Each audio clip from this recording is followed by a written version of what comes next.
নমস্কার বন্ধুরা, নিয়ে আসলাম কই মাছের রেসিপি। আজকে আমি কই মাছ করব শস্য বাটা দিয়ে। সেজন্য কই মাছগুলোকে ধুয়ে কেটে রেখে দিয়েছি। আর কড়াইতে দিলাম আমি সরষের তেল, দিয়ে কালো জিরা দিয়ে দিলাম, আর দিয়ে দিলাম পেস্ট করা পেঁয়াজগুলো, সাথে দিলাম নুন, হলুদ, আর কালারের জন্য সামান্য লঙ্কার গুঁড়ো দিয়ে দিলাম। দিয়ে এখন এগুলো ভালো করে ভেজে নেব। পেঁয়াজগুলো একটু ভালো করে ভাজা ভাজা হওয়ার পর এখন দিয়ে দেব কাঁচা লঙ্কা, মিডিলে কেটে রেখে দিয়েছি কাঁচা লঙ্কাগুলো। তারপর আর একটু ভেজে নিলাম। এখন দিয়ে দেব আমি শস্য বাটা। এটাতে আছে আদা, কাঁচা লঙ্কা, শস্য, তিনটে একসাথেই বেটে রেখে দিয়েছি।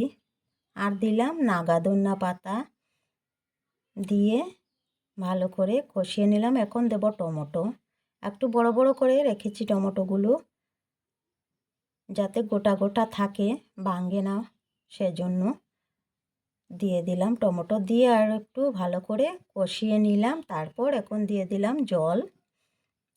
জল দিয়ে একটু নাড়াচাড়া করে ফুটতে দেব। জলটা একটু বেশি করে দিয়েছি।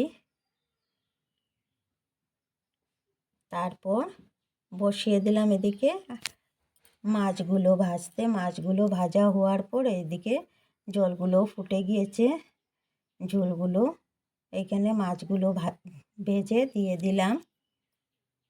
ভাজা মাছগুলো দিয়ে একটু নাড়াচাড়া করে ডুবিয়ে দিয়ে দিলাম।